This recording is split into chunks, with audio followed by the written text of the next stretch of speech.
Si yo me voy a una gasolinera y veo un tío que está empapado de gasolina y pisando un charco de gasolina y tiene una cerilla, yo pienso esto va a acabar fatal. Otra cosa es que llegue un tío, le apague las cerillas y le cambie la ropa y dices, bueno, pues se acabó el problema. Pero tú crees que tienes que bajar la guardia. Digo, no, no tienes que bajar ninguna guardia, tienes que estar más preocupado si cabe que antes.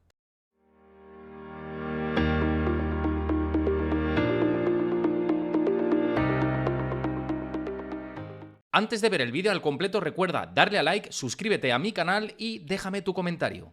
Y por aquí con nosotros Pablo Gil. ¿Qué tal, Pablo? ¿Cómo estás? Es que Pues ya ves, con estos problemas. la cámara ha decidido transformar mi camiseta en una especie de camiseta de mercados financieros. Estoy por patentarlo. Seguro que alguno Podrías. apasionado de los mercados dirá, oye, pues a mí me mola esa camiseta. Digo, pues mira, es que además si me bajo el desaparece el gráfico. O sea, es muy curioso. Solamente actúa sobre la camiseta. Es Luego me buenísimo, pondré, tío. luego me pondré a mirar a ver qué diablos ha pasado. Pero vamos, me ha parecido salado al final. Digo, mira, no está mal. Voy a Toque tener de que, humor. voy a tener que abstraerme de la camiseta, ¿eh? Porque igual, ya sabes cómo son en redes muchos, iban a decir, Pablo se ha cambiado la camiseta del mercado y tal, ¿no? Ya sabes cómo es esto, ¿no? No, para mí me da, para mí me da. Bueno, antes de nada, si veis esta charla desde YouTube también, os voy a pedir que os suscribáis al canal, que le deis like, que dejéis vuestro comentario, también incluso este momento gracioso seguro que da para muchos comentarios. Y bueno, intentando poner seriedad dentro de la distensión que vamos a tener hoy en el programa. Había comentado lo del dato de inflación de la Unión Europea, también fue, o se ha publicado recientemente datos de inflación también en Estados Unidos, en Reino Unido. Y la inflación, bueno, parece que sigue trazando esa línea descendente. En Estados Unidos a un ritmo a lo mejor un poco más veloz que en Europa por cómo vamos de ciclo y demás. Pero ya hay como un poco dispersión de opiniones en esto. Y quería preguntar qué piensas tú, porque hay gente que dice, oye, con los PPIs que se están yendo a negativo, ¿no? En muchos casos, China mismamente, ¿no? Inflación en cero de China y el PPI en negativo, que es el índice de precios al productor, para quien no lo conozca. Y por cómo está evolucionando la inflación y si el PPI funciona como indicador adelantado, si hay riesgos de deflación o va a venir el repunte por el efecto base que efectivamente ya empieza a sumar positivamente para los próximos meses. ¿Tú cómo lo ves? ¿Crees que vamos a una Bueno, inflación que siga descendiendo o hay riesgo de creo deflación? Yo creo que de aquí a fin de año hay una alta probabilidad de que la inflación repunte porque cuando tú analizas, de hecho yo he hecho un vídeo que sale hoy que explico exactamente esto, ¿no? Como al final la inflación subyacente no es más que el spread entre la curva mensual del año anterior respecto a la curva mensual del año presente, ¿no? Y ese estrechamiento que se ha producido, que es lo que ha permitido que la inflación subyacente llegue al 3% en Estados Unidos, el efecto base desaparece ya a partir del mes que viene. De hecho, para que la inflación siguiese bajando y llegase a 2,87% en diciembre de este año, haría falta que todas las inflaciones mensuales de aquí a fin de año sean del 0%. Es decir, que no haya nada de inflación mensual ninguno de los meses de aquí a diciembre, lo cual es muy poco probable porque la tasa de subida de inflación mensual ha sido muy superior a eso. Entonces, no creo que vaya a haber un repunte fuerte, pero es probable que nos volvamos a acercar al 4% de inflación. ¿Y eso qué va a hacer? Pues mi opinión es que lo que va a hacer es que la Fed, si bien la duda es si va a subir, además de las de julio, alguna subida adicional en lo que queda de 3, 4 reuniones posteriores, va a haber un debate, ¿no? ¿Queda una subida o no queda una subida después de la de julio? Pero lo que probablemente va a ser una realidad es que van a mantener los tipos todo el año donde los dejen, es decir, no va a haber bajadas. A la gente se le olvida que el efecto restrictivo de tener las tasas de interés al 5 y pico por ciento durante un tiempo largo, mientras retiran liquidez con el programa de QT, ya es restrictivo de narices de por sí, ¿no? Y algo a lo que el mercado no estaba acostumbrado. Con lo cual yo creo que vamos a tener una segunda parte del año con repunte suave de inflación, salvo que tuvieses un desplome del mercado inmobiliario, ¿no? Si los dos componentes que más afectan normalmente a la inflación son el shelter, que llamamos, que es como el 33% del peso del IPC, que está relacionado con la renta y el Owner's Equivalent Rent, que no deja de ser la forma en la que miden el precio de la propiedad, ¿no? de la compraventa de viviendas, aunque sea una encuesta.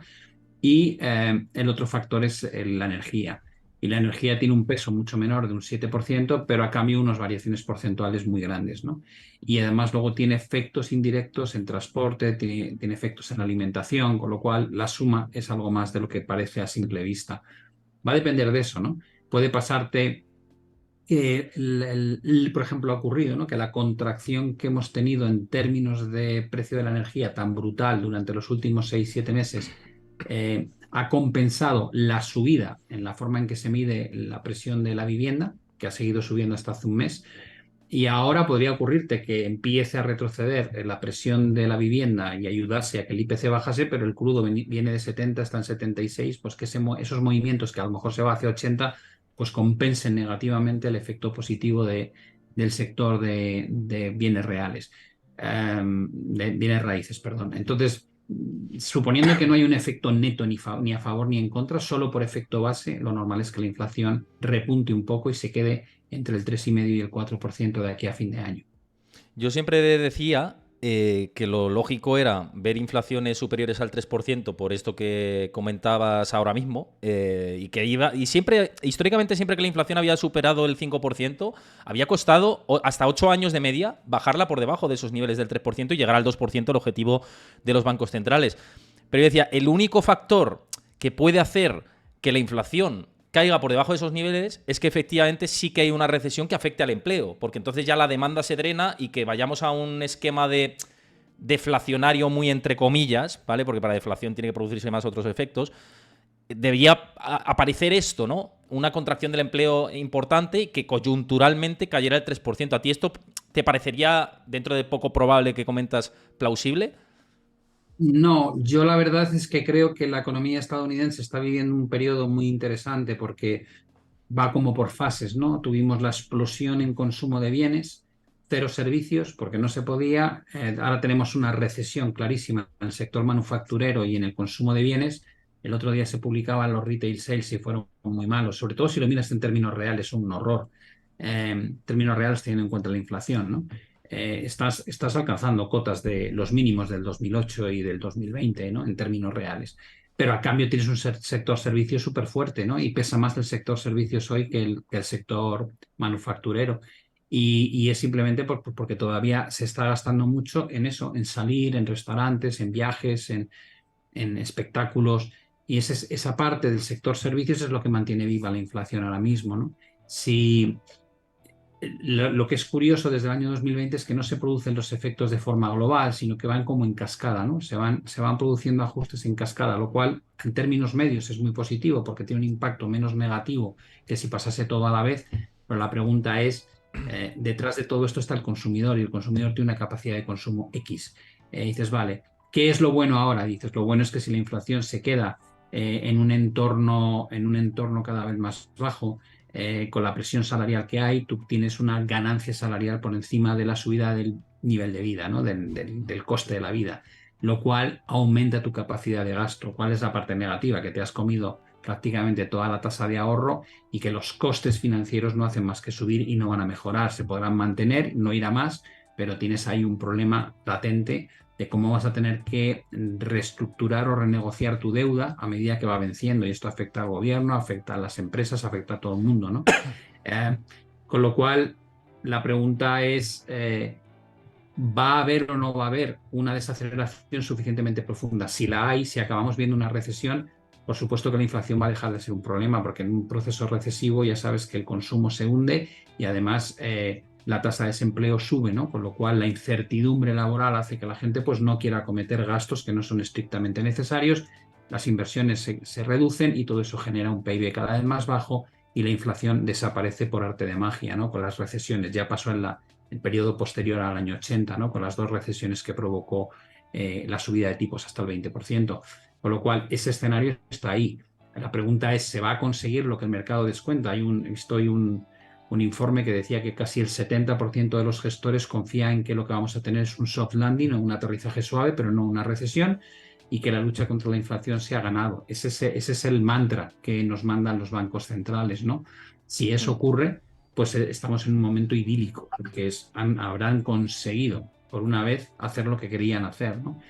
¿Cuál es el pero? Pues el pero es que Cuando yo miro cómo han subido los tipos de interés en Estados Unidos y en Europa y en otras regiones como Reino Unido y que siguen subiendo, y cuál es el nivel de endeudamiento y cómo está invertida la curva, pues yo levanto la mano tímidamente y digo, no me lo creo. Lo siento, llevo 37 años en esto, nunca he visto que esto funcione y no me lo creo.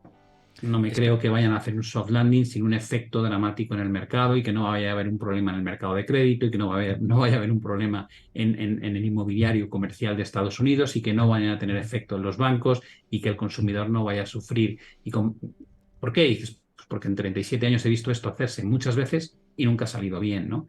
Entonces, mi visión sigue siendo que mientras no quites el factor negativo de la ecuación, el resultado va a ser negativo. Y el factor negativo de la ecuación en este momento es que estás retirando liquidez al ritmo más alto de las últimas décadas y combinándolo con la subida de tipos más fuerte de las últimas décadas a nivel global, quitando China y Japón a nivel global. Con lo cual, bueno, pues ese es un poquito el argumento que me lleva a mí a tener esa visión.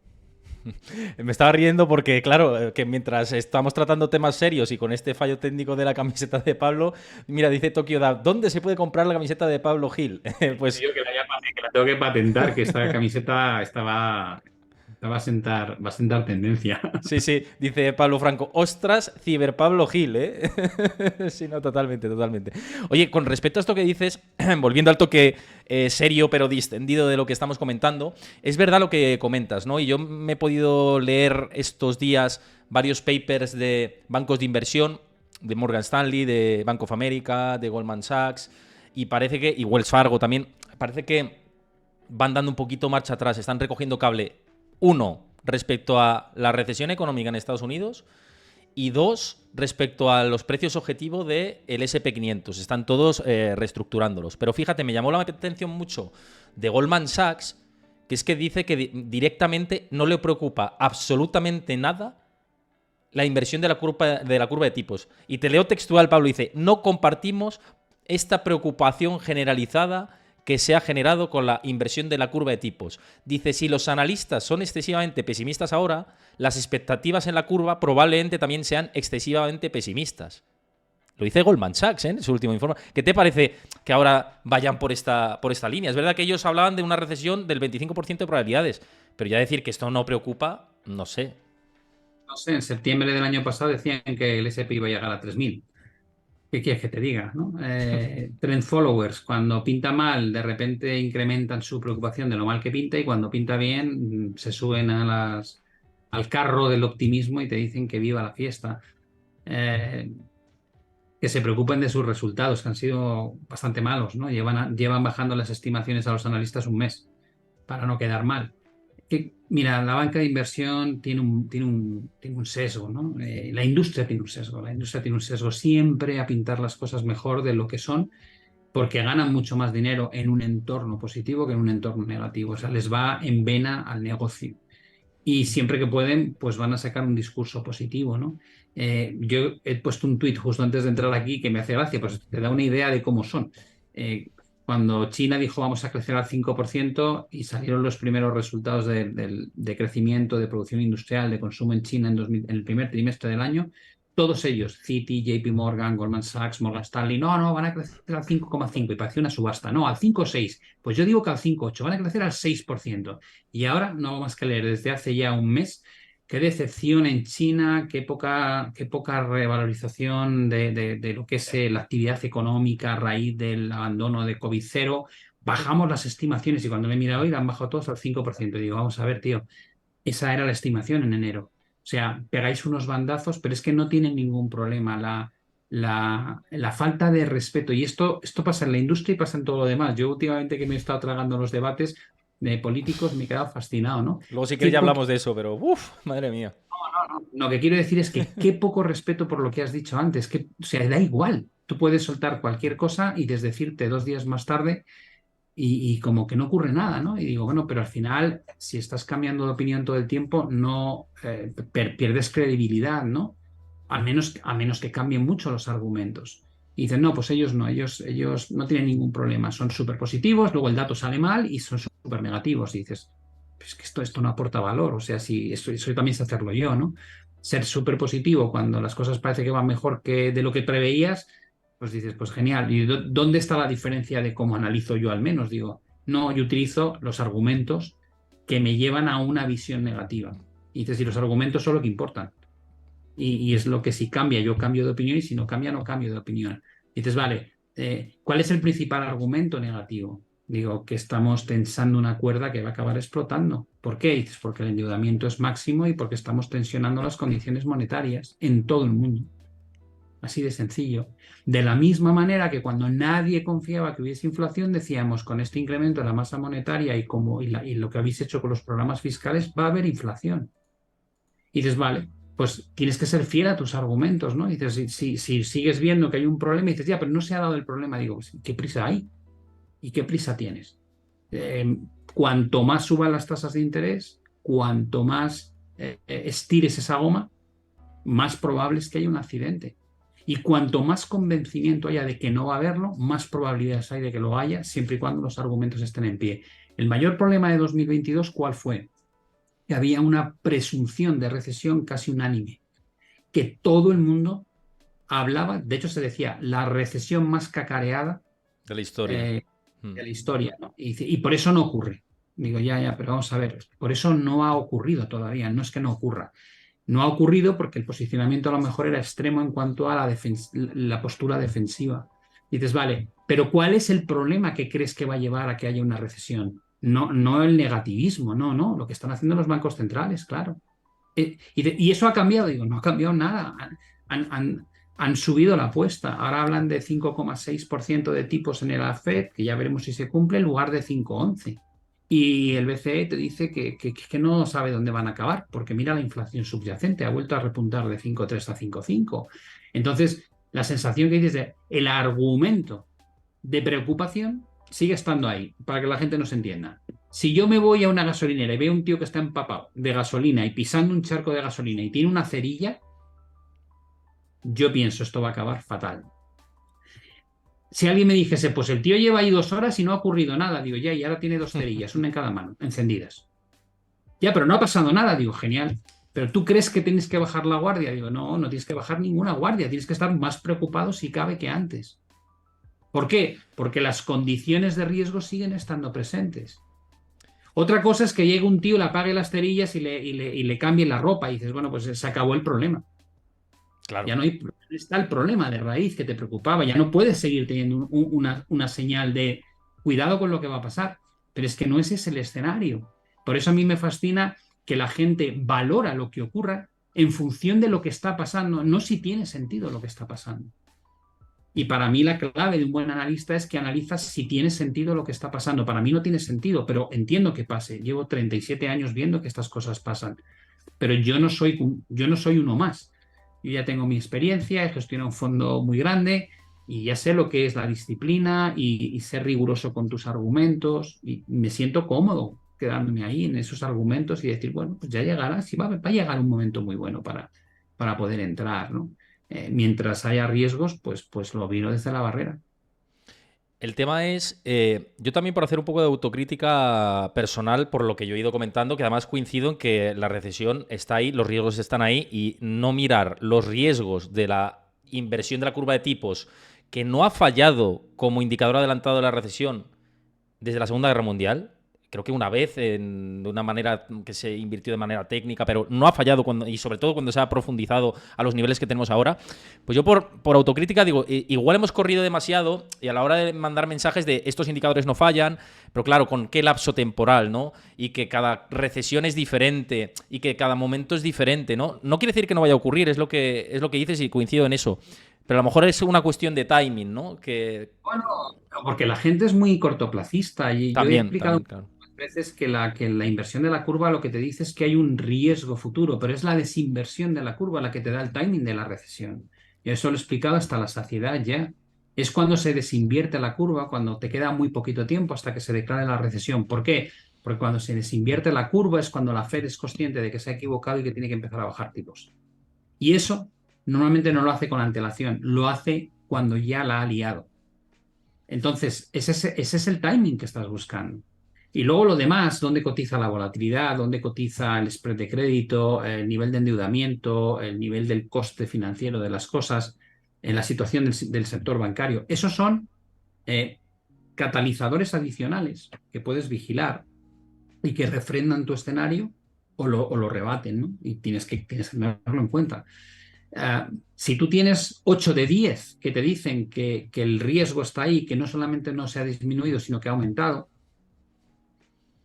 ¿qué es lo que ocurre? Que la gente normal, la gente que lleva poco tiempo, la gente que no tiene a lo mejor pues la experiencia de haber pasado por muchas, te dice, ya, pero es que el S&P está subiendo, es que el Nasdaq va a volver a máximos. Y te digo, ya, ¿y qué?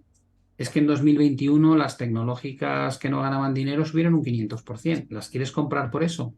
Los meme stocks subieron 3000 y pico por cien. ¿Lo quieres comprar por eso? ¿De verdad quieres hacer ese tipo de actividad así?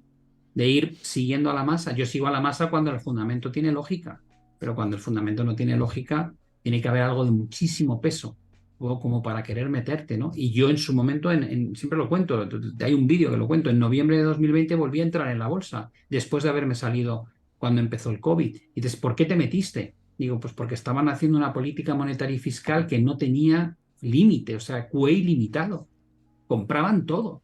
Entonces dices, ¿compras por valoración? No. ¿Compras porque ves que se ha acabado la crisis? No. Compro porque de repente veo que el viento de cola que sopla a raíz de las bajadas de tipos y los QEs y la política fiscal de mandar dinero a todo el mundo o dejarte en casa cobrando un ERTE cuando no estás currando, pues es que va a provocar una subida bursátil, aunque no tenga sentido. Y te montas. Digo, ¿y ahora por qué no te montas? Digo, porque el mercado está subiendo. Digo, ya, pero es que no hay argumentos detrás. Es que este es el peor trimestre de resultados de los últimos año y medio de la bolsa americana, y estás comprando la expectativa de que este es el peor y de aquí repuntamos. Es que estás jugando a que acaba la subida de tipos como si lo que hubiesen hecho no vaya a tener efecto. Es que juegas a que la inversión de la curva, esta vez, como dices tú, por primera vez desde la Segunda Guerra Mundial, no va a funcionar. Entonces te digo, estás asumiendo una cantidad de riesgos brutales. Y dices, pero no te lo pierdes, no participas del efecto FOMO, ¿no? El fear of missing out. Digo, pero ¿para qué voy a tener que perseguir eso si tengo el oro cerca de máximos históricos? Pero si tengo el mercado inmobiliario en España, que me da mucha más confianza, aunque ya sé que hay muchos de vosotros que no estaréis de acuerdo, que va como un tiro, invertí en 2020, si no necesito meterme en cosas que no me convencen.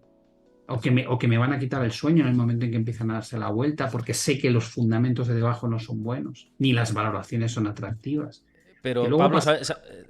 simplemente te iba a decir, porque con respecto a esto y por hacer un matiz que además va a ser interesante con respecto a lo que estás diciendo, hay mucha gente que no entiende y que piensa que tú estás recomendando lo que hay que hacer.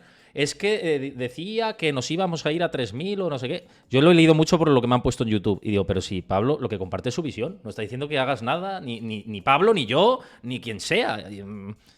A ver, esta parte es curiosísima. Yo, cuando gestionaba mi fondo, tenía toda la responsabilidad del dinero de mis clientes, ¿vale? Gestionaba un fondo de 500 millones de dólares y venían a pedirme explicaciones todas las semanas. Oye, ¿qué habéis hecho? ¿Por qué no tal? ¿Por qué no estáis aquí? ¿Por qué habéis perdido esta oportunidad? ¿Por qué no habéis ganado? ¿Por qué tal? Qué bueno esto que habéis hecho. Ese era nuestro día a día. ¿Por qué? Porque les estás cobrando un 2% de comisión de gestión, que sí, que es básicamente porque te traigan su dinero y que tú lo gestiones, les estás cobrando una pasta. Y entonces tienen todo el motivo del mundo a exigirte, dime por qué, dime por qué no. Te digo, pero yo cuando digo me bajo de la bolsa en enero de 2022, me bajo yo. Yo no obligo a nadie a que haga nada y explico el por qué. Y desde entonces lo estoy explicando. Pero yo es que además, esta parte que eso es otra, perdonadme, no, que no quiero ofender a nadie, pero es un tema de incultura financiera. Yo hago 2 eventos o 2 seminarios todas las semanas, los lunes y los viernes. Uno se llama Visión de Mercado y otro se llama Repaso al Mercado en 60 minutos. Y ahí Y analizo todo. el último me lo he visto además, ¿eh? Que hablabas del SP a los 4600 y pico en el... 4.625. Y entonces Sí. yo hablo del bono americano 10 años, del SP, del IBEX, del DAX, del Nikkei, de la bolsa japonesa, del eurodólar, del dólar yen, de la libra contra, perdón, del peso mexicano y el peso chileno contra el dólar, de la libra contra el dólar, del petróleo, del oro, de Bitcoin. O sea, Ethereum, tocamos un huevo de activos todas las semanas. Desde que el SP rompió 4.200 puntos en mis seminarios de estos de cada semana, no hago más que decir que va más arriba, que va más arriba, que va más arriba, que sigue la tendencia al alza, que tiene una estructura muy buena. El último que va a llegar probablemente a 4.600, 4.625. Esa es la visión para la gente que hace trading. Señores, no estamos valorando si tiene lógica o no. Estamos simplemente diciendo qué hay que hacer para ganar dinero. Tienes la dirección definida, tienes las proyecciones, tienes los objetivos. Ahí lo tienes. ¿Eso quiere decir que yo compro la bolsa? Digo, cuando hago trading, que eso nunca lo cuento, puede ser que haga estrategias alcistas, por supuesto, en línea con lo que os cuento. Y a nivel patrimonial, a 5 años vista, 6, 7 años, digo, no, sigo con la misma idea que tenía en enero de 2022, claro. Entonces, ¿significa eso que estoy vendiendo todos los días al mercado? Digo, no, todo lo contrario, pues estoy diciendo desde 4.210 en adelante que tiene pinta de irse arriba y lo mismo que el DAX y tal. Claro que entiendo que el mercado no responde a los fundamentos y a la macro de forma racional, que hay una parte de sentimiento enorme que define los movimientos del día a día y que como no respetes eso, te vas a pegar un guantazo de narices. Pero es que una cosa es el trading, una cosa es que yo me monte para conseguir ese movimiento de 4.400 a 4.620 y otra cosa muy distinta es que quiero hacer con mi dinero de aquí en 5 o 6 años, ¿no? Creo que se va a revalorizar el SP a 5 o 6 años desde aquí mucho. No, no. Creo que va a haber una oportunidad de compra mucho mejor que la que ha habido hasta ahora, que luego me dejará margen para ganar dinero durante los próximos 5 o 6 años. Sí, claro, por supuesto. Y si ocurre, invertiré. Y si no ocurre, no invertiré. ¿Por qué? Pues porque hay 1.000 oportunidades más. Es que hay muchas oportunidades en crowdfunding, en materia prima, en divisas, en bonos. He comprado bonos por encima del 4%. ¿Por qué? Porque yo igual, ¿eh? Claro, un dividend yield infinitamente mejor ajustado por riesgo que el que te pueda dar la bolsa. Y esa ventana en los bonos solo es aprovechable de vez en cuando, porque nos hemos pasado desde el año 2009 al año 2022 sin poder invertir en bonos, y ahora puedes. Y es un activo, un gran desconocido para la gente. Y he comprado China, y la gente me dice, China es lo único que no sube. Digo, claro, es por eso me gusta comprar China, porque no la compro para mañana ni para dentro de un mes, porque la compro para dentro de 5, 6, 7 años. Esa es la diferencia, porque nadie lo quiere. Y no tienen inflación, como tú decías. Y tienen política monetaria expansiva y política fiscal expansiva y tienes valoraciones baratas. Ya, pero es que es una mierda porque no crece, ¿no? Es que el mercado inmobiliario está hecho unos zorros, es que el mercado de crédito, digo, claro, es que cuando una cosa baja un 70%, toda la noticia que bordea o que arropa ese mercado es malísimo. A eso se le llama capitular, se le llama capitulación. Cuando todo el mundo está negativo en un activo, a mí empieza a gustarme, siempre y cuando tenga fundamento detrás, y China lo tiene, es la segunda economía del mundo. Con lo cual, esa es la forma que yo tengo de pensar. Y mucha gente no la comparte, y mucha gente está simplemente obsesionada porque el Nasdaq sube y China no sube, y Pablo se ha equivocado. Digo, pues, oye, mira, eres libre de opinar lo que quieras. Yo te aseguro que duermo muy tranquilo con las decisiones que tomo y llevo muchísimas décadas ya en esto y sé cómo funciona y sé la importancia que tiene la paciencia y ser riguroso con tu análisis y sobre todo actuar en base a tu análisis y no al análisis de otros y menos de aquellos otros que no tienen comprobado su validez, ¿no? Que no han demostrado que realmente tienen un track record digno de seguirse, ¿no? Con lo cual, pues que critiquen, los que quieran criticar, que critiquen, no tengo pasa ningún nada. problema. Lo escuchamos y ya está. Oye, quiero decir, Chris, si me puedes filtrar algunas de las mejores preguntas para hacerlas después al final, porque es que me están entrando varias y me quiero quedar con las mejores. Por cierto, Mark CCC 991, muchas gracias por suscribirte con Prime. A todos los que estáis siguiendo el canal también, muchísimas gracias. Y los que estáis comentando, os lo agradezco mucho. A ver si Chris me puede pasar luego por privado algunas de las mejores preguntas y las lanzo después aquí al final del programa. Pero un poco ligando con esto que estabas comentando, Pablo, y por cierto, uníos a Discord, que se me ha olvidado decirlo de nuevo, uníos a la comunidad de Discord privada que tengo ahí, comparto datos de todo tipo, información en tiempo real, gráficos, análisis, todo lo tenéis ahí, os también pasa por el chat el enlace. Y te quería preguntar si por técnico, que hablabas de esos 4.625 para el IBEX, iba a decir, madre mía, ya si vamos a 4.000 y pico, ya paga y vámonos. No, si el SP500, además de esos 4.625 que son las siguientes referencias, si por técnico exclusivamente te pinta que nos vamos a máximos históricos? Porque es verdad que yo lo miro por técnico y por el ruido y la verticalidad que se ha generado, y si no hay algo que lo tumbe de verdad, apunta a superación de máximos. Estamos al lado.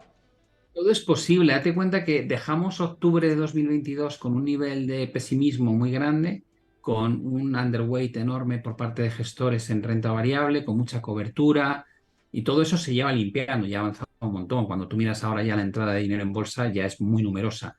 Todavía no estamos en los niveles de 2021, pero vamos camino, ¿eh? No creas que queda tanto para llegar. Puede ser que nos plantemos en máximos otra vez como los máximos alcanzados en 2021, con el mismo posicionamiento extremo, con un convencimiento claro de que no va a haber recesión y que la inflación está dominada y que los resultados empresariales a partir de este trimestre en adelante van a mejorar de forma sistemática todos los trimestres hasta diciembre de 2024. Eso es lo que está poniéndose en precio. ¿Es posible que lleguemos? Digo, sí, te crees esa película, claro que tienes que llegar a máximos otra vez, evidentemente. Entonces, vale, ¿cuál es el problema? El problema al que te vas a enfrentar es que en 2021 comprar en los máximos fue muy mala idea, porque ya sabemos lo que ocurrió, ¿no? ¿Qué potencial te queda después? Digo, muy poco. Y digo, y por abajo tampoco tengo que sufrir. Digo, hombre, siempre y cuando no falles en tu predicción, siempre y cuando no falles en que, uno, la inflación está controlada, dos, por tanto no van a subir más los tipos, dos, que no va a haber recesión económica, porque si eso ocurre, te aseguro yo que los resultados empresariales no van a mejorar de aquí a 2024. Es decir, trabajas con tantos if positivos que más vale que no te falle nada, ¿no? Poder puede ser. Saber si va a pasar, no. Yo cuando hago mis análisis los voy haciendo pues de semana en semana y voy marcando objetivos, dónde están los puntos de corrección donde nos gustaría entrar, si hay un movimiento hacia la directriz alcista. La zona 4.170-4.210 es una zona de compra muy evidente en el SP si hubiese una corrección grande de un 38-50% de todo el proceso alcista desde octubre. Yo tengo los gráficos en la cabeza, ya sé de lo que hablo, ya sé cuáles son los riesgos, ¿no? Pues Alemania ha tenido un comportamiento claramente peor recientemente, había liderado la subida previamente. Alemania va a estar muy impactada si de verdad te crees que el crecimiento en China va a tender a ser más débil, porque es un claro exportador y sobre todo tienes un efecto muy negativo en uno de los sectores que ha sido un motor de Europa, que es el sector de lujo, que tiene dos mercados naturales muy potentes, ¿no? Tienes China y tienes Estados Unidos. Louis Vuitton, el 25% de sus revenues vienen de China y el 20% de Estados Unidos. Y Richmond te pasa lo mismo, con lo cual, si empiezas a pintar una desaceleración económica, aunque no sea una recesión y una bajada de expectativas en China, ese sector es muy vulnerable a hacerlo mal, ¿no? Y empiezas a filtrar esa información hacia índices y ves lo que ha pasado con el sector de la automoción y la competencia que está llegando de China y cómo están atacando los precios. Y dices, bueno, pues a lo mejor hay mercados que antes eran líderes, como era Alemania, que de repente te das cuenta que tienen una situación mucho más compleja en los próximos años, ¿no? Que está cambiando ese nivel de liderazgo, ¿no? Y que a lo mejor índices que son mucho menos atractivos históricamente, como Italia y España, que tienen un componente bancario que es bastante pesado todavía y cuyos márgenes de intermediación se están disparando porque tienes una curva de tipos que no hace más que subir. Bueno, pues te puedes, y no tienen que pagar por los depósitos, pues de repente dices, bueno, hasta que llegue una recesión, si es que llega, que entonces subirá la morosidad y lo van a pasar realmente mal, pues igual tienes un año muy bueno por delante. Estos son conceptos simplemente de lo que uno tiene en la cabeza, de lo que vas viendo, ¿no? De lo que vas leyendo, porque Claro. otro de los grandes defectos, Héctor, es que la gente simplifica la inversión hasta unos puntos que a mí me dejan anonadado, ¿no? Es como comprar bolsa, digo, comprar bolsa, ¿comprar qué bolsa? La bolsa china, la bolsa japonesa, la bolsa australiana, la bolsa del IBEX, del DAX, del CAC, FTSE 100. ¿Cuál? ¿Qué sectores? ¿Qué Cuando, valores? cuando te dicen Claro, comprar bolsa, generalmente te dicen SP500. Es que parece que es lo único que existe. sí, pero O es curioso Nasdaq. porque yo conozco a muchos amigos que me hablan del SP y cuando les pregunto qué tienen comprado no tienen el SP, tienen otra bolsa. Y me fascina. Algunos tienen el IBEX. Digo, me estás calentando la cabeza y los cascos con el tema del SP y resulta que no es tu posición. Ya, pero es que el SP está subiendo. Digo, pero tú tienes SP. No, yo no. Digo, pues entonces, ¿qué haces? O sea, es que no lo entiendo. ¿Por qué me vendes la moto del SP o de Nvidia? ¿Tienes Nvidia? No, no tengo Nvidia. pero había que tenerlo. Digo, pues sí, a lo mejor había que tenerlo. Digo, pero si no lo tienes, porque parece como eres como el abanderado de Nvidia y resulta que no tienes Nvidia. Al menos cuando la gente hablaba maravillas de Bitcoin, casi todos los que hablaban maravillas de Bitcoin tenían Tenían Bitcoin. Digo, Bitcoin. joder, pero No, al menos pero el eres amigo ese tuyo, Pablo, tiene envidia de no tener envidia. efectivamente, ¿no? Entonces es muy curioso, se producen estas especies de entusiasmos, ¿no? Por determinados temas de inversión que ni siquiera tienes en cartera. Digo, "Jo, es alucinante, o sea, lo defendéis a muerte, pero ni siquiera os estáis favoreciendo de ello, ¿no? Así que bueno, es un mundo muy curioso. Yo creo que hay que rascar más allá de la superficie, ¿no? Para entender, de hecho, el que tenga el SP, como tengas una representación de valores del SP, pero no tengas una sobreexposición a los FANG stocks, el año tampoco te va tan bien, ¿no? Estás Porque casi muerto, toda la estás muerto. responde a 8 valores, ¿no? Eso te da una idea hasta qué punto es importante el haber acertado con el tipo de activo en el que alocas tu pasta, ¿no? Eso es fundamental. Oye, antes nos dejaban una pregunta, siguiendo con el esquema de los bancos centrales, cuando hablábamos y demás, no recuerdo exactamente quién lanzaba la pregunta, pero decía si nos podemos ir a un entorno de tipos al 6% en Estados Unidos, o incluso por encima a 6,5%, y prácticamente pues los niveles que hablaba James Bullard, ex presidente de la Reserva Federal de San Luis, que dimitió recientemente, y que qué efectos puede haber con todo esto, si al final, esto lo añado yo, puede ser lo que decías tú de la cerilla y la gasolina y poner los tipos al 6. Bueno, es que tipos al 6, ojo, los efectos de la crisis bancaria de Silicon Valley Bank, igual en realidad estaríamos en unos tipos reales al 6, si medimos la restricción del grifo del crédito, ¿no? Que supuso esa crisis. Sí, hay mucha gente que intenta trasladar cuánta restricción vía QT a qué equivale en tipo de interés, ¿no? Porque la gente tiene que entender que el QE es la herramienta que utilizas para estimular la economía cuando los tipos no pueden bajar más, ¿no? Se inventa en 2009 en Estados Unidos, no quieren bajar del 0% y nace el QE1, QE2, QE3, que es la forma de seguir metiendo leña de combustión, ¿no? En la hoguera, para alimentar la subida de los precios de los activos y de reactivación de la economía. Con lo cual, si el QE era otra forma paralela de seguir bajando tipos, o el efecto de seguir bajando tipos, el QT, que es justo el contrario, el quantitative tightening, es el efecto a seguir subiendo. Si la Fed deja de subir tipos en niveles de 5,5, pero sigue con el QT como lo está haciendo, pues es como si subiese más las tasas de interés. La pregunta de si suben al 6, 6,5. Mira, esto, yo el otro día con uno de mis hijos, que me preguntaba, oye, he visto un vídeo tuyo que me ha salido así por casualidad y he pensado, me voy a enterar de lo que cuenta mi padre, ¿no? Y Por me dice, ¿y casualidad, esto? ya le vale, ¿eh? Joder. Bueno, tienen el interés que pues estudian otras cosas, ¿no? Informática o diseño de interiores, y claro, cada uno tiene su mundo y a mí me parece muy bien. Yo respeto sus inquietudes, no les quiero arrastrar a este mundillo. Eh, pero bueno, se lo dije, es como dije, para que te hagas una idea, me dice, pero esto se va a poner muy feo. Y le dije, mira, un tío que no nada muy bien, o sea, que un nadador normal, no un profesional, lo ves que está a 800 metros de la orilla y hay oleaje. Y se me quedó mirando y dice, ¿y esto qué es? Digo, hazme un pronóstico. Dice, pues que está jodido, papá. Digo, sí, 800 metros de la orilla, no nadando muy bien, con oleaje, los movimientos, las resacas, digo, está jodido. Entonces, vale. Y tú me preguntas, si los tipos suben al 6, 6,5, digo, ahora llévatelo 1,5 kilómetros más adentro, en las mismas circunstancias. Es lo que acabas de hacer, nada más. Dice, ya, pero no se ha ahogado. Te digo, papá, dale tiempo, dale tiempo. O sea, si tú subes los tipos al 6, 6,5 en un mundo que tiene 3,5 veces de deuda respecto al valor de la economía,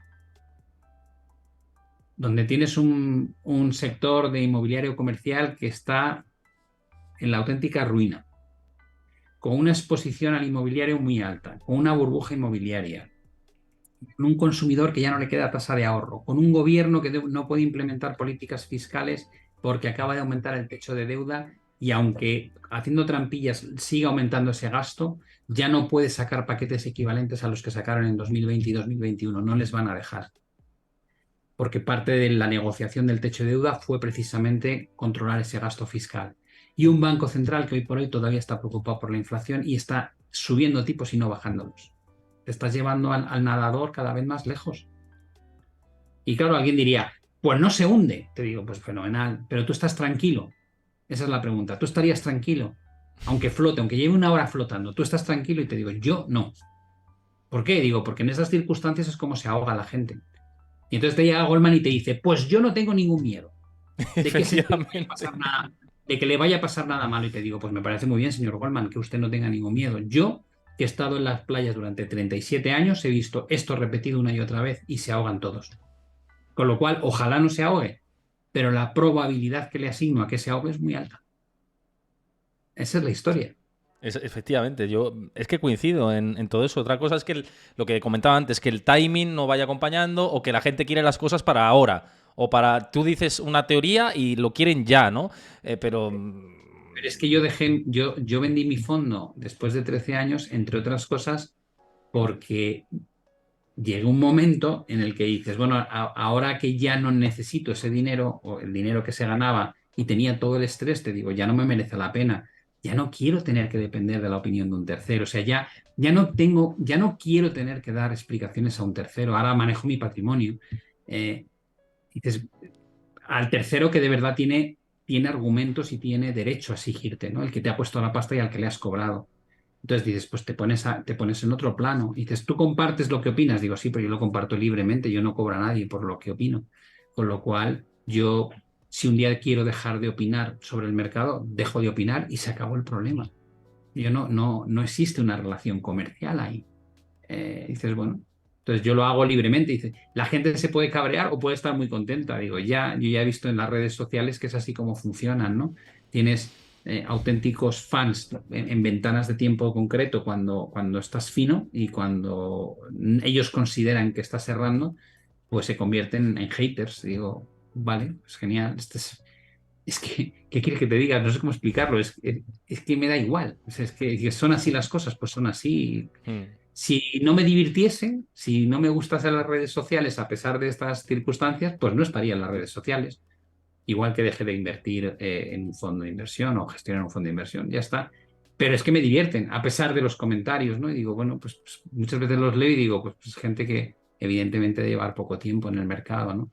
pero Y todavía fíjate, si es que la prueba de tu sentido del humor y de cómo lo llevas es que has tenido el problema técnico con la camiseta esta y estamos aquí echándonos unas risas, no pasa nada y comentando serio y extendido. O sea, imagínate, quiero decir que yo te conozco, ya lo no. sabes, Pablo, y no tiene Pero es sentido. que, Héctor, te lo digo de verdad, es que hay que tener un poquito de más de sentido del humor en la vida, pero no en los Siempre. mercados, en todo. O sea, como vayas amargado por la vida, te acaba dando un ictus o te da un infarto. Yo ya he estado en la parte seria de la vida, en el estrés absoluto. Yo además tenía un fondo de inversión que gestionamos desde el año 2000 al año 2013. O sea, tú fíjate, empiezas y tienes la crisis.com, después tienes la crisis financiera y después tienes la crisis periférica, en 13 años. O sea, un auténtico calvario. Y dices, y ahora de repente te metes en un mundo donde todo es como lineal, sin riesgos, sin problemas, sin tal y cual, y la gente dice, guau, tal, te estás equivocando. Digo, permíteme que haga lo que quiera con mi dinero, si es que no estoy gestionando el tuyo, estoy gestionando el mío. O sea, yo no soy quien para decirte a ti qué tienes que hacer con tus inversiones. No soy quien. Si me pides consejo, yo te diré, pues yo haría esto otro, o no te diré nada, o te diré, pues yo lo veo así. Claro. Pero es que la gente se siente con toda la autoridad de decirme a mí lo que tengo que hacer yo. Que digo, hombre, pues esto es un poco el mundo al revés, ¿no? Digo, o sea que tú que a lo mejor llevas muy poco tiempo, me estás en las redes diciendo que si me equivoco, que si debería, que si tendría que. Digo, ¿pero tú te estás escuchando? Digo, no, hombre, hazlo tú con tu dinero. A mí déjame tranquilo, yo haré lo que quiera. A mí no se me ocurre ponerte un cuchillo en el cuello y decirte o compras o vendes. No, no, hombre, haz lo que quieras, tienes toda la libertad del mundo. Hasta ahí podríamos llegar, sería Hasta ahí curioso podíamos esto. llegar, efectivamente. Oye, ¿alguna preguntita que nos han dejado aquí? Luego vamos a una parte final más distendida. Decía Jokama44, y además tú que estás posicionado en China y sé que lo has hablado antes, ¿no? Las oportunidades que puede haber ahí desde tu punto de vista. Dice que ¿por qué la economía china no acaba de despegar y qué esperas a corto y medio plazo? Dice si es una oportunidad para ir creando cartera. Eso ya entiendo que sí, porque esto sí lo llevas diciendo bastante tiempo. Mira, yo te voy a poner un ejemplo que se entiende muy rápido, ¿vale? Tal vez estas son las cosas que diferencian al analista, que yo considero que simplemente se queda con la superficie, del que de verdad conoce el mercado. Te voy a explicar en 3 minutos la diferencia entre, en mi opinión, entre el SP y la bolsa china. ¿vale? Y por qué una me gusta mucho y la otra no me gusta nada. Desde el año 2009 al año 2022, uno de los principales motores del crecimiento en los beneficios empresariales que han sustentado la revalorización de la bolsa americana se ha debido a dos factores. Desde el año 80 no ha hecho más que bajar el coste de financiación. Para que te hagas una idea, estamos hablando de que han pasado de niveles del 20% a niveles del 0%, los costes de financiación, ¿vale? Y en el último tramo se han mantenido prácticamente cercanos al 0% en casi toda la parte de la curva. Segundo factor es que desde los años 80 hasta ahora has tenido una reducción de la carga impositiva sobre las empresas sin precedente. El tipo real de sociedades en Estados Unidos te hablan de un 21, un 20, un 21. Pero el efectivo, el que de verdad pagan después de hacer todos los trapicheos, las deducciones y tal, es en torno a un 10%, cuando antes pagaban un 45%. Esas dos fuerzas, que son espectaculares, tanto desde el lado impositivo como desde el lado del coste de la financiación, han supuesto un movimiento de mayor beneficio de las compañías, no por productividad de que lo hagan mejor, simplemente por un tema regulatorio, por un tema del entorno en el que se han movido, que han salido francamente favorecidas. Con el problema que se ha suscitado con el techo de deuda, con los acuerdos que se han alcanzado al menos hasta dentro de 2 años, en 2025, no creo que vaya a haber políticas fiscales expansivas en Estados Unidos.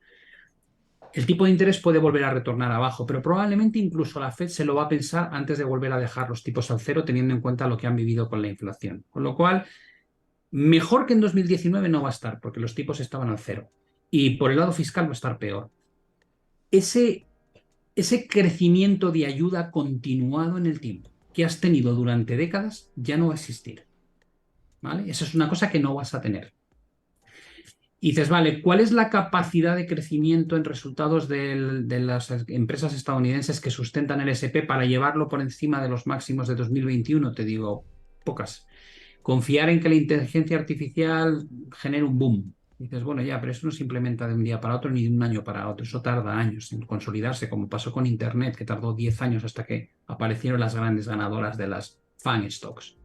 Es una apuesta por la que yo sí soy muy positivo a medio y largo plazo, pero no a corto, medio plazo. Entonces, vale, con lo cual tienes dos argumentos muy feos, más allá de los coyunturales que hemos comentado de los tipos y la restricción monetaria, por los que no te gusta mucho la bolsa americana, digo, sí. ¿Cuál es el argumento del otro lado? Digo, en China, en el año 2020 en adelante, el estímulo fiscal que se ha llevado a cabo con el plan de infraestructuras ha sido de 1 billón de yuanes. En 2014 a 2016, en la crisis que hubo en China, metieron 2 billones, no uno, sino dos. Y en la del 2008 metieron 4 billones. Es decir, el estímulo fiscal que han aplicado hasta ahora ha sido una menudez comparativamente a lo que han hecho en otras ocasiones, con lo cual tienen mucho margen. Y por supuesto es una cantidad irrisoria si la comparamos con lo que hicieron en Estados Unidos y en Europa para luchar contra la pandemia, donde se gastaron más de un 12% de PIB en estímulo fiscal.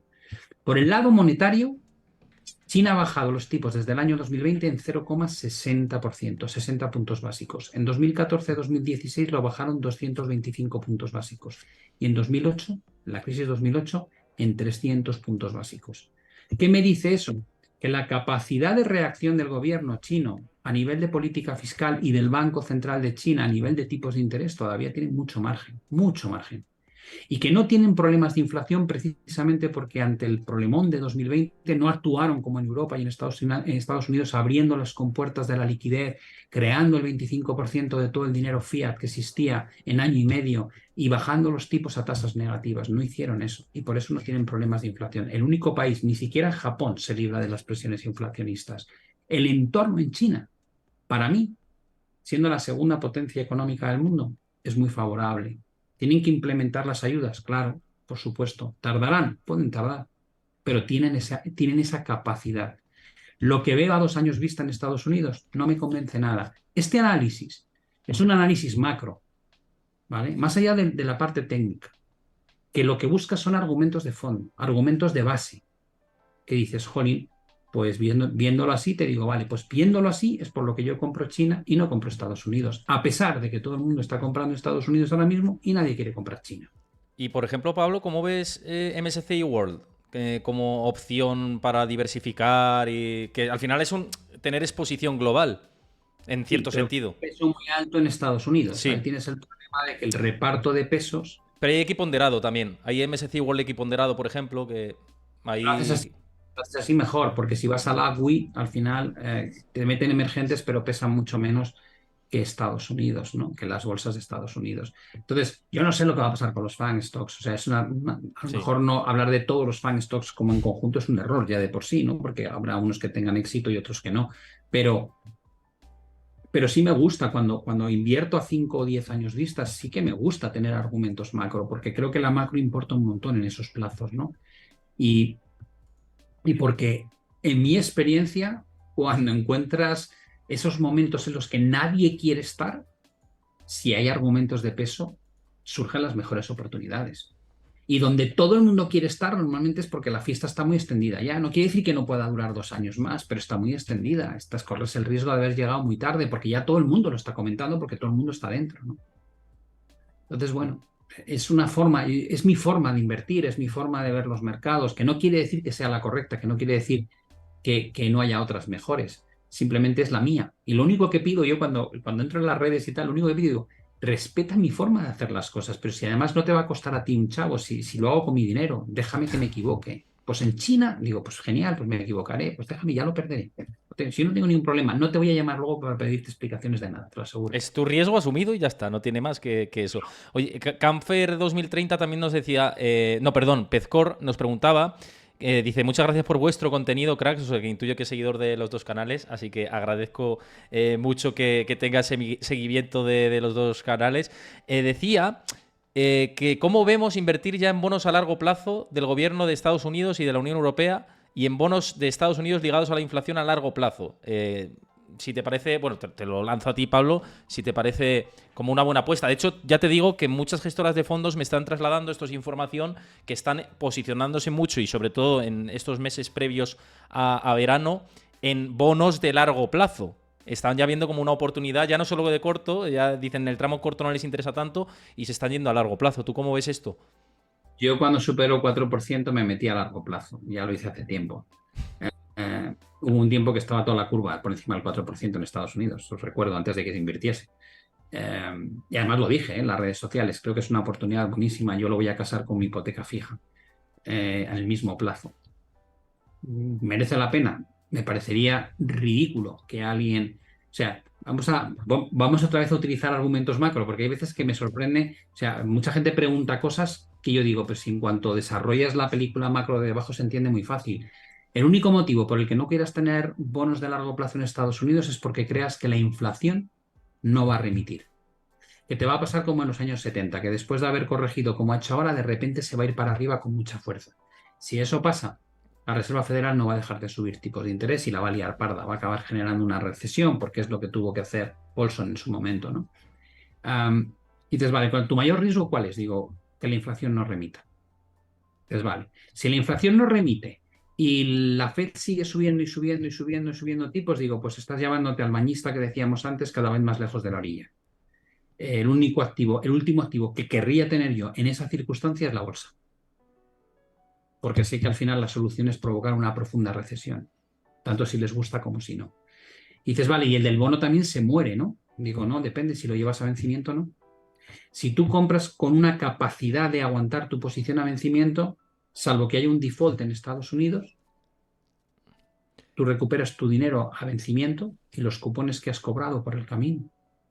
Pero, por Con lo ejemplo, cual, con respecto al tema de vencimiento, si inviertes en bonos a 10 años, por ejemplo, ¿esperarías a vencimiento o venderías en mercado secundario cuando esté no, más alto el precio? yo no digo que no vayas a vender por el camino, te digo, si cuando ¿Qué puedes inviertes hacerlo? Sí, puedes aguantar la posición a vencimiento, que es una pregunta importantísima. Si yo digo, total. tengo un dinero extra, pero dentro de 5 años mi hija va a hacerse un máster carísimo y voy a necesitar ese dinero. Digo, bueno, pues tendré que invertir hasta un plazo de 5 años, porque no sé si luego voy a poder o no mantener el dinero invertido o lo voy a necesitar. Digo, pero si no tengo, si me sobra, si tengo la suerte de que me sobra y puedo destinar un porcentaje a inversión en bonos a 10 años o a 12 años, sabiendo que no tengo que tocarlo si no quiero, ¿dónde está tu riesgo? Dices, pues que hago un default el tesoro. Y de nuevo te digo, y si hace un default el tesoro, te vas a morir porque tienes bonos y te va a devolver solo el 60% de lo que le prestaste. Digo, sí, es probable que haya un haircut de un 40%, como pasó en Grecia.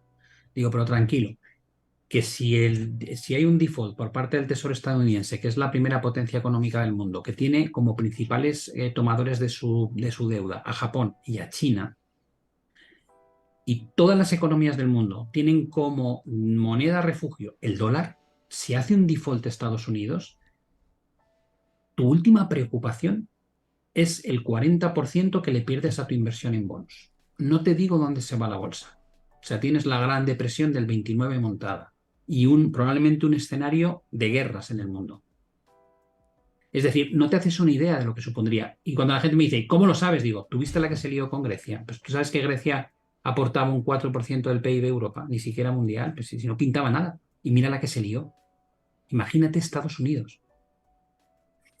¿Pasaría? Digo, no, no pasaría. ¿Por qué? Porque mucho antes de pasar eso, la Fed se compra toda la deuda de Estados Unidos. Ya lo ha estado haciendo en 2020. No lo van a dejar, no va a pasar. Ese riesgo no existe. Y si existe, es mucho peor en el resto de los activos.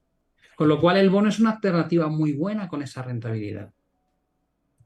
Y ahí llegas a la conclusión, ¿merece la pena comprar deuda? Y dices, lo único que tienes que controlar si compras la deuda en Estados Unidos al 4%, por encima del 4%, es que luego el tipo de cambio no se te come una parte importante del retorno que esperas obtener. Eso Porque preguntaba Cuca Paz, el cubrir divisa. tienes que, dependiendo, claro, si la compras con un euro dólar a 0,97, claro que tienes que buscar la cobertura de divisas. Si la estás comprando a 1,12, probablemente el riesgo es mucho menor, ¿no? Y yo cuando la compré en 2018, la última vez, a 1,24, es que era un regalo comprar deuda estadounidense con un euro tan fuerte, ¿no? Y de hecho, claro, no cubrí la divisa y luego cuando cayó aproveché ese movimiento para sacarme un 10% extra. Pero es una alternativa, claro que es una alternativa. En Europa, digo, en Europa esperaría un poco. ¿Por qué? Porque creo que llevamos un decalaje de 4 meses con Estados Unidos y cuando ellos acaben de subir los tipos durante 4 meses, aquí vamos a seguir subiéndolos. Y hay que ver cuánto efecto provoca en la deuda de España e Italia el hecho de que el BCE cada vez compre, a partir de julio, sabéis que no va a renovar nada de la deuda del programa PEP, del programa APP, perdón, no del PEP, y habrá que ver el impacto que tienen las primas de riesgo y hasta dónde se puede ir la rentabilidad de 10 años. Pero yo creo que rentabilidades mixtas entre Italia y España por encima del 5% empiezan a ser muy tentadoras también. Y ahí no tienes que preocuparte por el tipo de cambio porque compras producto en euros.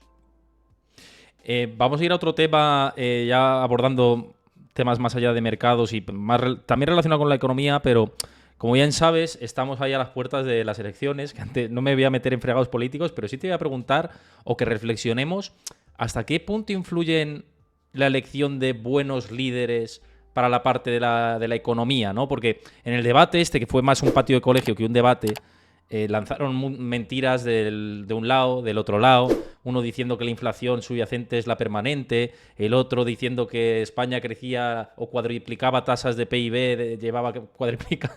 Es que ya no me acuerdo ni lo que decía porque me reía. Y me da la sensación de que, bueno, no me da la sensación, estoy en la certeza de que el nivel, por lo menos en la parte de la economía, es ridículo, ¿no? Entonces, ¿hasta qué punto ves que para que un país progrese, tire hacia adelante, vayamos en pro del crecimiento bueno, necesitamos que los que nos gobiernan sepan de lo que están hablando y de economía principalmente, que al final rige todo? Meterme en este fregado me da más miedo que un nublado. ¿Por qué? Porque si ya la gente con las finanzas se calienta en las redes, ya con la política es el no va más, ¿no? Mira, centrarlo en España no es algo adecuado a tan pocos días de las elecciones, pero mira el Cierto. mundo. Eh, Sí.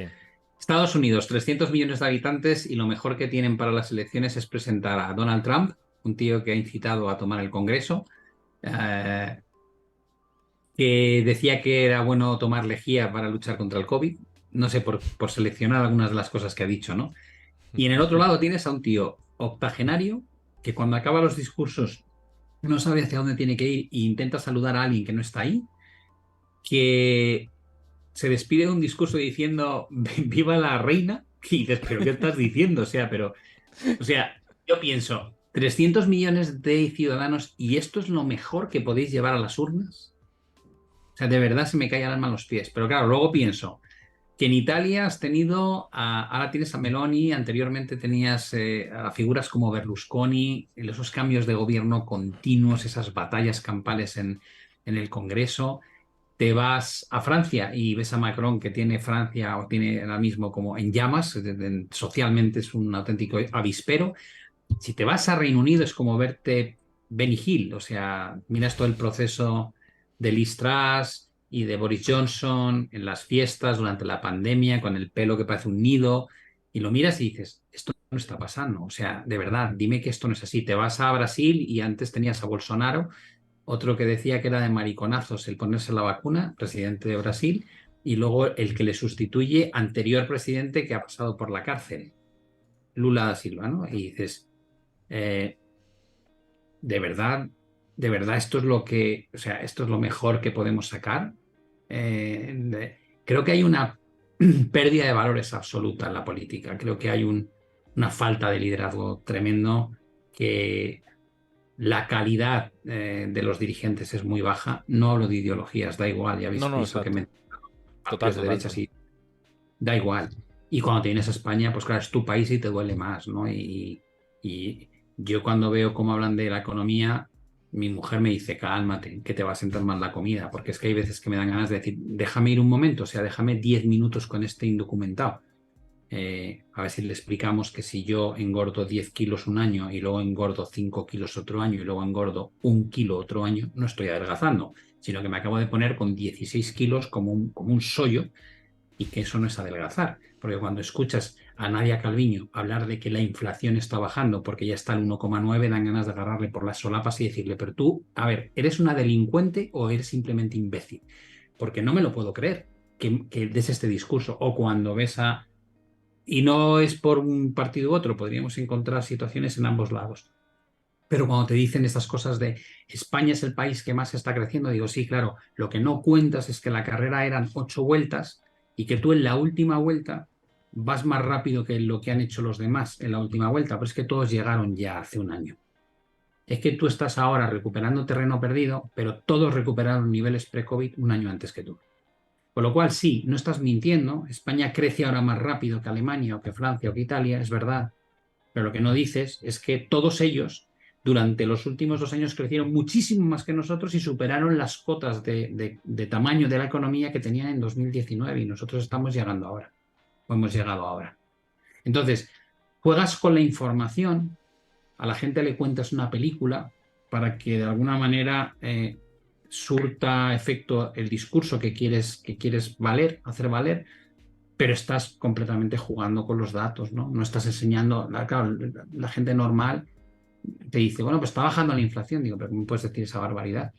¿Pero cómo puedes decir esa barbaridad? ¿Por qué crees que estás perdiendo capacidad adquisitiva si está bajando la inflación? Figura. Si ha habido una subida salarial importante, ¿por qué crees que pierdes capacidad adquisitiva? Entonces, hay, por desgracia, los medios lo cuentan mal, los políticos lo cuentan mal porque quieren contarlo mal. Yo no creo que no sepan, simplemente que abusan de la ciudadanía y les mandan estos mensajes completamente distorsionados. Y luego el público, pues es poco exigente, ¿no? Yo he visto muchas cosas, ya te digo que no hablo mucho de esto, pero yo he visto algunas cosas que se han hecho desde el gobierno y desde la oposición a lo largo del último año, que me ha fascinado que no haya salido la gente a la calle a decir, esa tía que la quiten de aquí, o sea, esta tía que se la lleve en un mundo feminista donde hay tantas ministras como ministros y dices, lo que ha pasado con la ley del sí es sí, yo de verdad me fascina. Y me da igual que lo hubiese hecho el PP, que lo hubiese hecho el Mm. PSOE. Digo, no lo entiendo. ¿Cómo no han salido a la calle a decir, esa tía a su casa, por favor, y que cambien la ley ya, en lugar de esperar meses y meses y meses con los efectos que ha tenido? Creo que la población la veo muy domesticada, muy... eh, Futbolizada. Futbolizada, Pablo. Yo creo que estamos bueno, futbolizados. puede ser, o anestesiada en general, ¿no? Es como un poco decir, pero ¿cómo no te sale algo de dentro, ¿no? Que dices, no, esto no. Pero no porque sea de un lado o de otro ideológico, es que esto está mal hecho. es que las cosas que están mal hechas hay que arreglarlas. Es, tenemos la manía de querer estabular todo, ¿no? A mí yo cuando critico a Trump por lo que hizo con la reforma fiscal o lo critico por las actuaciones que ha hecho a nivel de aranceles o cuando luchaba contra todos los países simultáneamente, ¿no? Se metía con China, se metía con Europa, se metía con México y con Canadá. Y digo, este tío está zumbado. Le da igual Eh, todo, sí.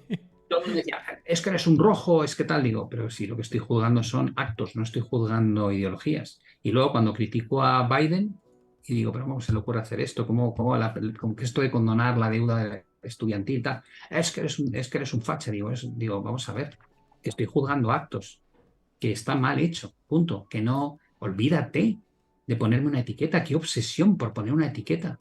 Que a mí me gusta el fútbol y cuando me gusta el fútbol no tengo por qué ser del Madrid o del Barça o del Atleti. Me gusta un buen partido y lo disfruto y digo, pues mira qué bien. De lo único que sí soy es de la selección española cuando juega. Pero de lo demás, pues veo un buen partido y digo, pues mira que viene a jugar Madrid o que viene a jugar al Barça. ¿Por qué? Pues no soy fan de un equipo en concreto, ¿no?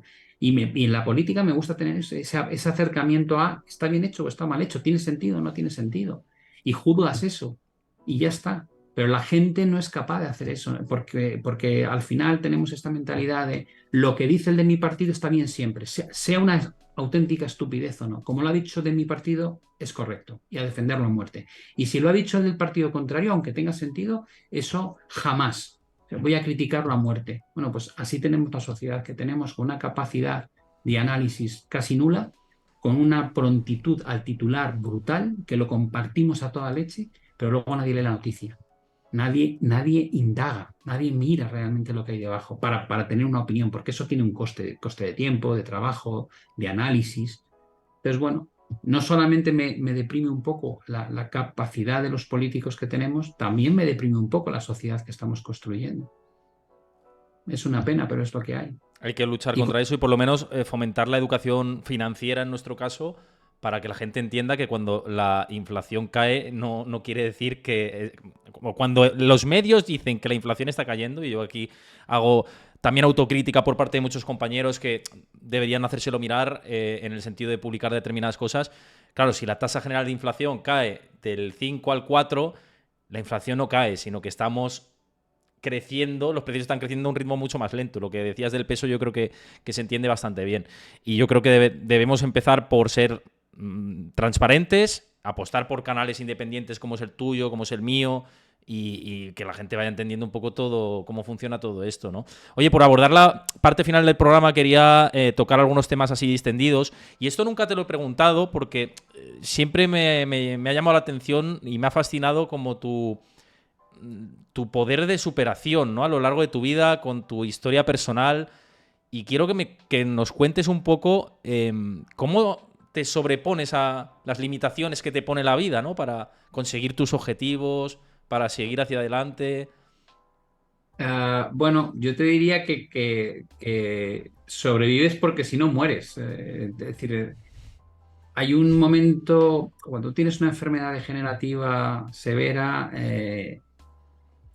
se pasa muy mal, ¿no? Aquí hablar, digamos, de lo bueno solo es ridículo, porque es un calvario donde te tienes que remontar a las edades de cuando eres más joven, de cuando eres un adolescente o cuando eres un niño en un colegio, ¿no? Y dices, jo, a mí me hace gracia, en mi época no existía el término bullying, pero yo sí sé lo que es el bullying, ¿no? Y dices, ¿qué pasa en ese entorno? Digo, joder, pues que o te haces más fuerte tío, o te hunden. Así de sencillo, ¿no? No tienes otra opción.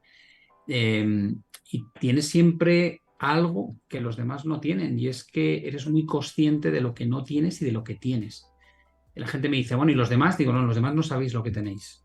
O sea, si los demás fueseis conscientes de que cada vez que abres los ojos por la mañana a la hora que te levantes y te incorporas, acaba de pasar un milagro, es decir, un milagro en que te has levantado, te has puesto de pie, no has tenido que pensar en nada, no te duele nada, es que ni siquiera lo procesas, tu cerebro lo hace por ti, tú simplemente quieres ir a un sitio y vas.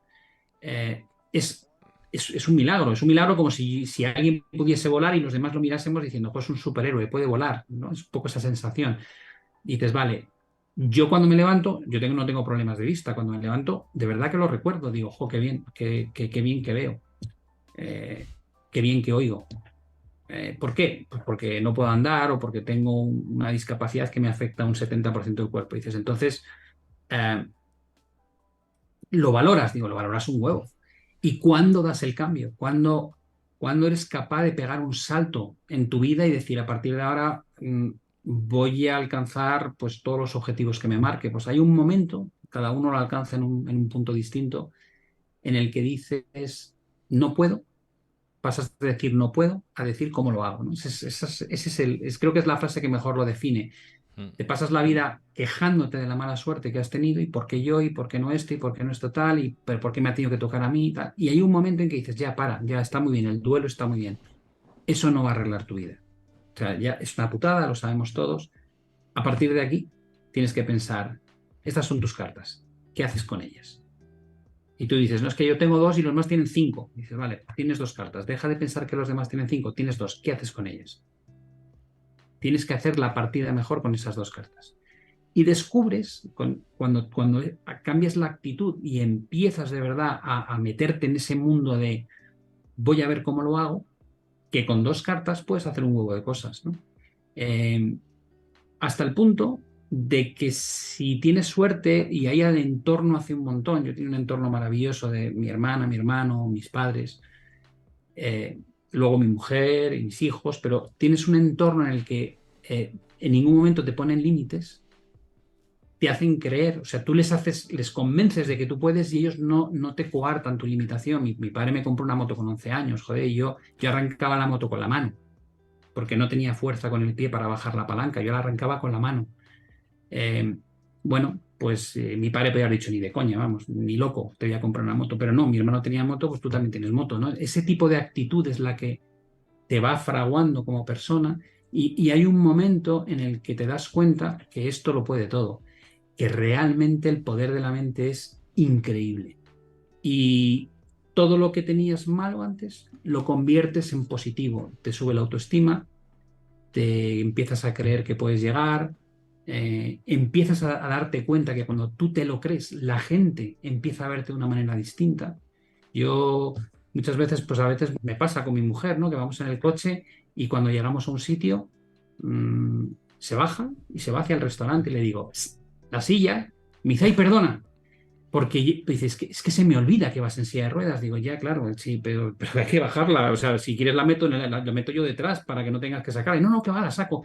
Esa sensación de que de repente la gente se olvida de que tú tienes una limitación física es precioso, porque quiere decir que les has metido como los trucos de Como uno magia, ¿no? más, Cuando tú ves como uno más. a Tamariz, ¿no? Y dices, jo, qué chulo, ¿no? Que de repente Tamariz hace que veas lo que él quiere que veas, no lo que tú quieres ver. O sea, te lleva la mirada te la lleva a donde él quiere y mientras hace el truco, ¿no? Y dices, ese es el gran mago, es ese. Pues yo me he dado cuenta que con la gente pasa igual. Si tienes la capacidad de hacer que ellos vean lo que tú quieres que vean, se olvidan que eres discapacitado. Y es muy bonito, es un juego. Yo lo he convertido en un juego, de verdad. Además, durante mucho tiempo lo he disfrutado incluso, ¿no? Pero bueno, es un camino muy largo. Yo tengo 57 años, es un camino muy largo y no te voy a engañar, es durísimo. Lo que pasa es que cuando, bueno, pues cuando luego lo ves en perspectiva desde donde estoy yo ahora, pues lo miras con orgullo, ¿no? Y dices, jo, qué bien haber recorrido este camino de esta forma. Pero Es vamos, yo que animo a todo el mundo. te iba a decir que los shocks de infancia siempre a nivel psicológico es muy complicado cuando viene todo muy sobrevenido desde muy joven cuesta mucho. Y mira, Chris está diciendo por el chat, dice, Pablo ha hecho mucho más con dos cartas que muchos con cinco. Y es verdad, muy emocionante lo que dice y totalmente, y es totalmente así. Y yo, mira, os iba a compartir tanto a la audiencia contigo algo que creo que lo dije público en un único podcast y demás y salió un poco por ahí. Y es una historia mía personal también de cómo influye la psicología y cómo un shock desde niño pues, puede afectar al desarrollo y tienes que contraponerte y hacerle frente y mirarlo de frente. Y yo resulta que cuando era muy pequeño, con 5 años así, viví un accidente de una explosión de bombona de butano en la casa del pueblo de mi madre, ¿no? Y fue pues un trauma absoluto, porque mi madre está viva de milagro, mi padre está vivo de milagro, mi hermano está vivo de milagro y yo también, ¿no? Y fue Y de hecho, cuando hablo de esto siempre me emociona, ¿no? Porque recordar esos momentos de angustia, de emergencia, de ver a tu madre en el suelo tirada ahí fatal, pues es un shock para un niño muy pequeño, ¿no? Y esto me llevó a pasar por una infancia de que yo era un niño súper desinhibido a todo lo contrario, ¿no? Y la psicología cómo influye en todo esto. Y vas aprendiendo a quitarte miedos, a que al final luchar contra tu propia mente y contra lo que la gente percibe, ¿no? Que no es lo mismo lo que la gente percibe que lo que percibes tú, ¿no? Y lo que quiero decir que al final muchas veces no avanzamos por nosotros mismos, ¿no? Por los eventos que aparecen en la vida simplemente te ayudan a aprender, pero no a limitarte como tal. La limitación está en uno mismo. Sí, bueno, a mí me hace gracia porque alguien de la audiencia mía de mi canal una vez me dijo, es que eres el tío más negativo que conozco. Digo, "Bueno, si tú supieses la realidad de mi vida, te darías cuenta que no has podido errar más en la forma de calificarme. O sea, todo lo contrario, soy el tío más positivo probablemente que te has encontrado en tu vida. Porque con todas las dificultades que he tenido, pues nada me ha parado para llegar donde he llegado, para estar donde he estado, para hacer las cosas que he hecho. Es decir, creo que hoy o tienes una actitud positiva o es imposible llegar, ¿no? Eh, creo, creo que es muy bonito hablar de estas cosas. A mí me ha costado un montón. Mi mujer es psicopedagoga y hace unos años me decía, haz algún vídeo hablando de estas cosas, Pablo, vas a ayudar a un montón de gente. La gente necesita ejemplos, ¿no? Y yo le decía, bueno, pues yo no soy ejemplo de nada. Me dice, no, ella evidentemente trabaja en un centro donde hay 200 discapacitados mentales, ¿no? Con problemas muy, muy severos. Y me decía, no sabes, o sea, no sabes lo raro que eres. O sea, de verdad, yo que vivo en este entorno, digo, tú eres el tío más raro que yo he visto en mi vida en cómo afrontas los retos, cómo afrontas, con qué ilusión afrontas los nuevos objetivos, ¿no? Y pienso, bueno, porque has afrontado en muchos casos has tenido éxito y eso te genera una autoconfianza enorme, lo que llamamos la autoestima, ¿no? Y ella me decía, cuéntalo, háblalo, transmítelo. Y lo hago con toda la humildad, no quiero dar clases a nadie de esto. Igual que lo otro, igual que la parte profesional, yo tengo como nosotros en mi canal, tengo esos dos vertientes, la personal, reflexiones personales y profesionales. Y siempre digo, es que no pretendo leccionar a nadie de nada, lo que pretendo es compartir, porque al ser un canal gratuito, si no te gusta, pues te quitas, no, dejas de estar suscrito y dejas de verlo y ya está, el daño, no hay ningún daño, ¿no? Y si te gusta, lo consumes. Y lo hago con esa intención y espero que gente que lo ve pues le aporte y le ayude. Hay gente que me dice, pues me has cambiado la vida. Digo, pues no sabes la alegría que me da, sinceramente, porque me ha costado muy poco compartir las cosas que yo hago y que a mí me funcionan. Ojalá a ti te funcionen, ¿no? Y eso es todo, no hay más. Yo creo que sí, que tienes un papel fundamental para hacer llegar este tipo de mensajes y que tanto por tu lado, si esto le puede ayudar a alguien, como por mi lado contar mis experiencias también. Hace poco, además, fíjate, es que a veces desnudarse en redes cuesta, ¿no? Es verdad, porque es como sentirme vulnerable, ¿no? Y mostrar mis debilidades. Y en realidad mostrar las debilidades muchas veces a uno le hacen más fuerte, porque te hacen más seguro de ti mismo, porque estás más diciendo, ala, pues ya me quita el peso encima, ya he mostrado mis debilidades, pues a partir de ahora ya todo es ganar, ¿no? Y me pasó hace poco, Pablo, fíjate, compartiendo, hace unos pocos días también, que compartía que además de esto que he contado, yo tuve un episodio hablando de psicología, estamos hablando mucho de psicología, pero es por donde discurre un poco todo. Eh, con 20 y pocos años, con 20 años o así, iniciando además mi carrera profesional, yo pasé una depresión muy jodida. Pero muy jodida de no querer levantarte de la cama, de decir, no, quiero ir a trabajar, estaba haciendo prácticas en ese momento, me coincidió con una ruptura, con una novia que tenía en ese momento, o sea, como que se juntaron ahí varias cosas. Y hace poco me preguntaron, ¿y cuál es tu peor momento? Y yo dije, pues mira, pasé una depresión, estuve jodido, tuve que ir a terapia, tuve que ir al psicólogo, tuve que arreglarme un poco la cabeza, pero esto me ha hecho más fuerte y es la realidad. Eso me hizo sentirme más seguro de mí mismo, estar más claro con lo que quiero en mi vida y qué camino quiere llevar mi vida y qué le doy importancia a mi vida y qué no le doy importancia a mi vida, ¿no?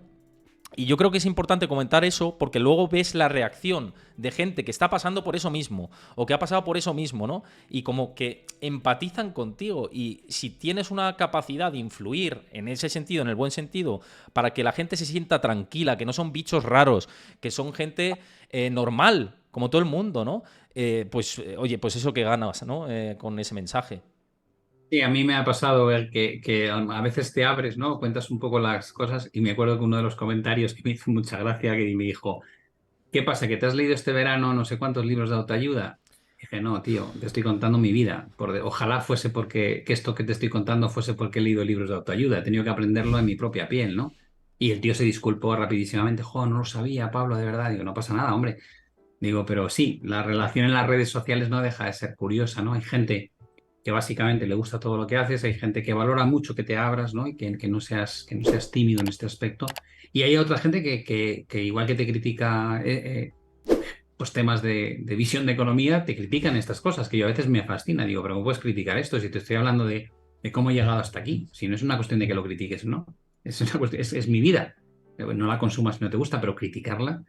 O sea, hay para todos los gustos, de verdad. Y hay que tener la visión esa de que tú, si lo haces es porque a ti te aporta algo y porque crees que a los demás les va a aportar. Gustar a todo el mundo es imposible, Héctor. Yo me he dado cuenta en las redes sociales que hasta esto es como lo del clic, ¿no? Cuando antes decía lo de hay un punto en el que de cómo de no puedo a cómo lo hago, pues igual en las redes sociales hay un punto de mira, oye, yo te estoy dando el contenido y te lo estoy dando de forma gratis. Si no te gusta, no lo consumas, pero no hay más. O sea, no. Si lo que pretendes es que te devuelva una respuesta a tu crítica, a tu intento de insulto, es que no funciona, es que mi tiempo vale mucho más que eso.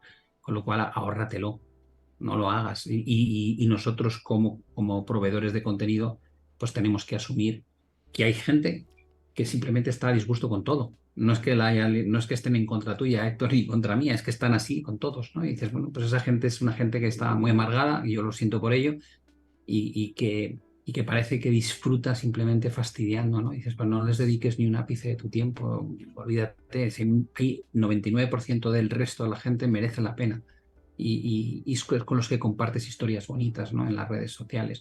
Pues ya está, tener eso Hay en que la cabeza quedarse con siempre. eso.